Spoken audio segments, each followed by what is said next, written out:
अगर मैं आप सभी से कहता हूँ कि सबसे खतरनाक जंगल कौन सा है तो सभी के दिमाग में एक ही बात आएगी, अमेज़न का जंगल। ये दोस्तों इतना बड़ा जंगल है, इतना विशाल है, किसी ने अनुमान भी नहीं लगाया होगा। वैज्ञानिकों ने भी इसकी काफ़ी खोज करी पर उनको भी ये नहीं पता कि विशाल जंगल कितने और कहाँ तक फैला हुआ है। और सबसे इसकी खास बात यह है, जो भी इस जंगल में गया है ज़्यादातर मोस्टली खोज करने या टूरिस्ट लोग तो ज़्यादातर बंदे वापस नहीं आए हैं।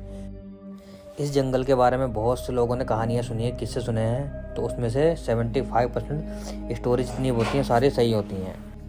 30,000 से भी ज़्यादा प्रजाति लोग यहाँ पे निवास करते हैं इस जंगल में, जो उन लोगों का घर है। पर दोस्तों एक चीज़ और बता देता हूँ, जो यहाँ पे लोग इस दुनिया से, जैसे हमारे आज के टाइम में मानव काल है, इससे भी एक आदिवासी ट्राइब जिसे बोलते हैं इंग्लिश में, यहाँ पे इस जंगल में निवास करते हैं। उनको दुनिया से कोई मतलब नहीं है, उनको ये भी नहीं पता कि हमारे जैसे लोग में रहते हैं। उनको सिर्फ अपने दुनिया से मतलब है, और वो भी इस घने जंगल के बीच में, अमेज़न के बीचों बीच में रहते हैं। इस जंगल में सबसे बड़ी नदी है अमेज़न नदी, जो इस जितनी भी प्रजाति यहाँ पे हैं, कम से कम नहीं इतनी प्रजाति हैं आप अनुमान नहीं लगा सकते।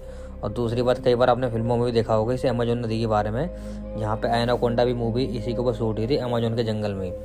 पर जो भी स्टोरी वहाँ पे बताई गई है उसमें से सारी एनाकोंडा वगैरह जो होते हैं, पर इतने ये नहीं होते कि इतने विशाल होते हैं, पर होते हैं। ये नदी बहुत काफ़ी लंबी है, इसका अनुमान नहीं लगाया जा सकता। अगर पृथ्वी में ऊपर से देखते ना, अर्थ से देखेंगे इसको, तो कम से कम 1/3 इससे अमेज़न के जंगलों में ही जा रहा है सारा लगभग। और सबसे ज़्यादा ऑक्सीजन वगैरह सब यहीं से मिलता है, क्योंकि यहाँ से अगर शाम के टाइम रोशनी बंद हो जाए तो ऊपर से देखना है सूरज की किरणें नीचे तक नहीं पहुँचती हैं।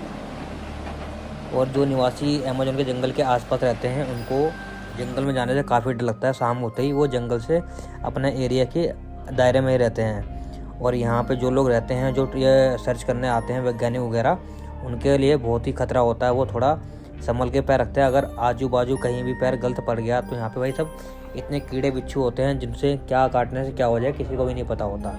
तो वो जितने भी होते हैं आसपास के जो ट्राइब्स वगैरह लोग होते हैं उनसे पूछताछ करते हैं कैसे क्या रहते हैं। और दूसरी बात, ये धीरे धीरे जंगल अर्थ से देख रहे हो, अर्थ से देखने पे ऊपर से एकदम ऐसा लगता है पूरा ग्रीन ग्रीन, एकदम ग्रीन, पर धीरे धीरे इन अमेज़न जंगलों का समाप्त होता जा रहा है। क्योंकि यहाँ भी जितने भी लोग हो रहे हैं, कभी कोई सर्च करने आता, कभी कोई सर्च करने आता, तो उसके अकॉर्डिंग यहाँ से ये जंगलों को सफाया करते जा रहे हैं धीरे धीरे। पर फिर भी इतना टाइम लगेगा कि एक मानव जाति जब तक खत्म हो जाएगी फिर इन जंगलों का सफाया नहीं होगा।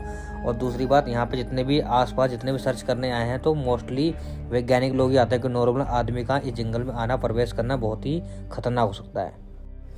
उस जंगल में कुछ जीव ऐसे होते हैं, सांप वगैरह ऐसे होते हैं जो कलरफुल होते हैं, जो दिखने में वो छोटे होते हैं पर बहुत ही खतरनाक होते हैं। और जो लोग बोटिंग करने वगैरह आते हैं भाई, हमेशा दृश्य